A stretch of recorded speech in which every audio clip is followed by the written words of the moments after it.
चला, आज आपल्या जिल्हा परिषद शाळा तिळगाव इथे आपण एक छोटासा समुपदेशनाचा कार्यक्रम आयोजित केलेला आहे. कोणतं समुपदेशन आहे तर बाल लैंगिक शोषण समुपदेशन, चाइल्ड सेक्सुअल अब्यूज. ओके, म्हणजे मुलांमध्ये लैंगिक गैरवर्तन घडण्याबद्दलचं हे आज समुपदेशन केलं जाणार आहे. लैंगिक शोषण कशा पद्धतीनं केलं जातं किंवा ते रोखण्यासाठी आपण काय प्रयत्न केले पाहिजेत किंवा आपल्याला त्या स्पर्शाची जाणीव किंवा त्या घटनेची जाणीव आपल्याला व्हावी याच्यासाठी आज छोटासा आपण समुपदेशनाचा कार्यक्रम आयोजित केलेला आहे. आता बघा, इकडे तुम्हाला दोन पिक्चर्स दिसत आहेत. ही आहे फ्रंट साइड, पुढची बाजू.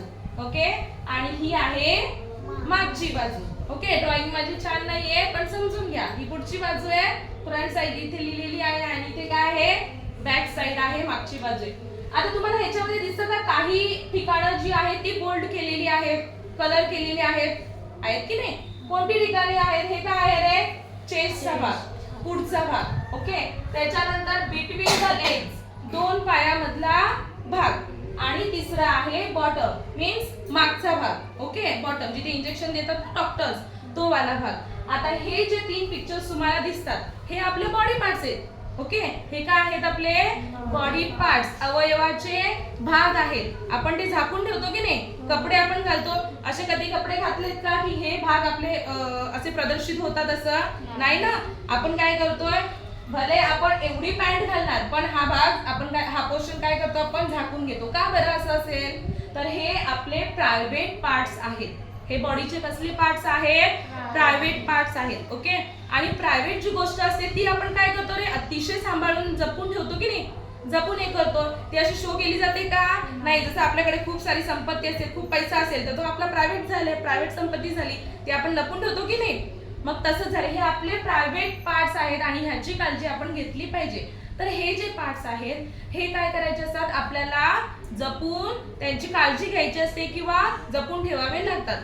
आता आपल्या जवळ जी लोक असतात किंवा आपण समाजामध्ये वावरतो, आपण घरामध्ये वावरतो, हे वावरत असताना अनेकांचे स्पर्श आपल्याला होत असतात, बरोबर की नाही? तुम्ही इकडे आल्यावर खेळताना दुसऱ्या तुमच्या मित्रांचा, मैत्रिणींचा, क्लासमेटचा तुम्हाला टच होत असतो, बरोबर की नाही?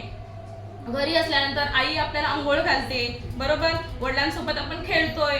त्याच्यानंतर अनेक समाजामध्ये, बसमध्ये जाताना, ट्रेनमध्ये जाताना, येताना आपल्याला अनेकांचे स्पर्श हे होत असतात. तर हे होत असताना काही स्पर्श असे असतात जे की आपल्याला आता फिलिंग्स येते की हे स्पर्श कसे असतात, नकोशे वाटतात, बरोबर की नाही? जर कोणी आपल्या ह्या तिन्ही बॉडी पार्ट्सला टच केलं तर तुम्हाला चांगलं वाटेल का रे?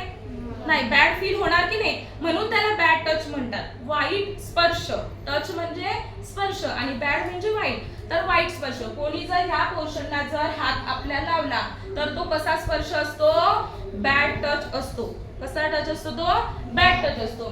त्याच्यानंतर दोन पायामधली जागा ही आपली प्रायव्हेट पार्ट आहे आपल्या बॉडीचा, सो त्याला कोणीही टच करू शकत नाही. Then third is bottom part. Bottom part पण असा आहे ज्याला कोणीही टच करू शकत नाही. परंतु आपल्या घरातील आई, ओके, आई आपल्या ह्या पार्ट्सला टच करू शकते. का? कारण ती आपण लहान असताना आपल्याला आंघोळ घालते की नाही आपली, तेव्हा आंघोळ घालताना फक्त आई आपल्याला ती टच करू शकते. आता राहिली गोष्ट, आपण हॉस्पिटलमध्ये जातो की नाही? आपल्याला बरं नसेल तेव्हा आपण कुठे जातो? हॉस्पिटल्स मध्ये जातो. आणि हॉस्पिटल्स मध्ये गेल्यानंतर डॉक्टर आपल्याला काय करतात? चेक करतात, लावतात नाही, स्टेथोस्कोप लावतात आणि चेक करतात. त्याच्यानंतर आपल्याला इंजेक्शन देतात, बॉटमवर देतात, हो की नाही? मग हे करत असताना आता तुम्ही म्हणाल की असं सांगितलंय की बॉडी पार्ट्सला या कुणालाही टच करून द्यायचं नाही. तर डॉक्टरांना टच करून द्यायचं, त्यांना चेकअप करून द्यायचं, बट आपल्या पॅरेंट्सच्या समोर, त्यांच्या उपस्थिती असल्यानंतर त्यांच्या समोरच डॉक्टर सुद्धा या आपल्या पार्ट्सला टच करू शकतात. आलं लक्षात? म्हणजे हे जे टच आहे यांना जर कोणी आपल्या आई व्यतिरिक्त जर कोणी टच केलं तर ह्याला कोणता टच म्हणायचा? Bad touch. कोणता टच म्हणायचा? Bad touch. आणि जर कोणी असा टच केला तर आपण काय करायचं? जर कोणी असा टच केला तर आपण काय करायचं? मोठ्यानं ओरडायला सुरुवात करायची. की नाही म्हणून असं त्याला झटकून द्यायचं. जो कोणी व्यक्ती असेल, मुलगा असेल, कोणी पुरुष असेल तर त्याला जोरानं ढकलून द्यायचं आणि जोरात ओरडायला सुरुवात करायची. कोणी अनोळखी असतं, कोणी ओळखीचं असतं तर त्यांना ह्या आपल्या बॉडी पार्ट्सला टच करून द्यायचं नाही, त्याला दूर ढकलून द्यायचं आणि मोठ्याने ओरडायला सुरुवात करायची. आलं लक्षात? आता हे जे तुम्हाला हे पार्ट्स दाखवलेले आहेत, ह्या बॉडी पार्ट्सला टच करून द्यायचं नाही, ही पहिली गोष्ट. त्याच्यानंतर सेकंड आहे आपल्याला गुड टच आणि बॅड टच. आता बघा मी एक तुम्हाला डेमो दाखवते. पर ये इकडे आपण गुड टच आणि बॅड टच कसा ओळखायचा. ओके, परी दिसते सगळ्यांना? दिसते की नाही? आता बघा परी इकडे उभी आहे. तुम्हाला 3 पार्ट्स आपण दाखवले की ते काय आहे, बॅड टच आहे, ते प्रायव्हेट पार्ट्स आहेत, त्याला हात लावू द्यायचा नाही. आता परी इकडे उभी आहे. परीने छान काम केलं, मी तिला असं केलं. हा कोणता टच होणार, गुड टच की बॅड टच? Good touch. असं दाखवायचं सगळ्यांनी. कसा टच होणार, गुड टच. ओके, परीला मी शाबासकी देते, तिला टच केलं मी, हो की नाही? असं तिला शाबासकी दिली. कोणता टच झाला, गुड टच. गुड टच झाला. ओके, आता परीला मी असं टच केला तर हा कोणता टच झाला, बॅड टच. कोणता टच झाला, बॅड टच. परीला असं केलं तर कोणता टच झाला, bad touch. Very good. Back हो बेटा.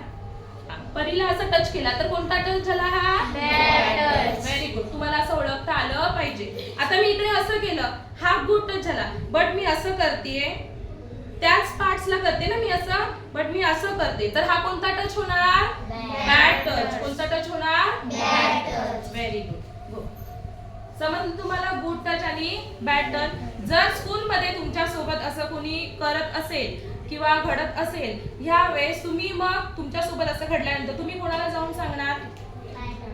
शाळेमध्ये जे टीचर असतील, शिक्षिका असतील, मॅडम असतील त्यांना जाऊन सांगायचं आहे. जर घरी असा प्रकार घडला असेल किंवा तुम्ही खेळायला गेला असेल, तिकडे ग्राउंडवर असा प्रकार घडला असेल शाळे व्यतिरिक्तच्या वेळेमध्ये, तर तुम्ही कोणाला जाऊन सांगायचं? मॅडम घरी नसते ना, कोणाला सांगायचं? आईला. आई आपली सगळ्यात जवळची असते की नाही? मग ह्या सगळा घडलेला प्रकार कोणाला जाऊन सांगायचा? आईला. आणि त्याच्यानंतर जेव्हा तुम्ही स्कूल मध्ये याल तेव्हा स्कूल मध्ये सुद्धा आपल्या टीचरांना येऊन सांगायचं. आलं लक्षात? म्हणजे घडलेला प्रत्येक प्रकार आपल्या आईला सांगणं गरजेचं असतं, कारण आपल्यापेक्षा ते मोठे असतात आणि त्यांना सगळ्या गोष्टीची माहिती असते. सो त्यांना सांगणं गरजेचं असतं. असले प्रकार घडले आपल्या बाबतीमध्ये तर कोणीही लपवून ठेवायचं नाही. हे आपल्या आई वडिलांना माहिती असणं गरजेचं आहे. आपली आई आणि आपले वडील ह्यांच्या व्यतिरिक्त आपलं कोणच बेस्ट फ्रेंड नसतं किंवा कोणच जवळचं नसतं. आपल्या चांगल्याचा विचार, आपल्याबाबत जे काही चांगलं घडावं, ही प्रामाणिक भूमिका कोणाची असते? सगळ्यात पहिला आपल्या आई वडिलांची असते. सो आपला असं काहीही प्रकार घडला निसंकोचपणे कोणाला जाऊन सांगायचं? आपल्या आई आणि आपल्या वडिलांना. आणि तसेच शाळेचे शिक्षक असतील, शाळेच्या शिक्षिका असतील, ते सुद्धा तुमच्या चांगल्याचं, तुमच्या भल्याचं, तुमचं चांगलं फ्युचर व्हावं यासाठी तुम्हाला मार्गदर्शन करत असतात. सो त्यांनाही या गोष्टीची माहिती असणं आवश्यक आहे. जर कोणाच्या बाबतीमध्ये असा प्रकार घडला किंवा घडत असेल तर ते येऊन तुम्ही सांगायचं आहे. ओके.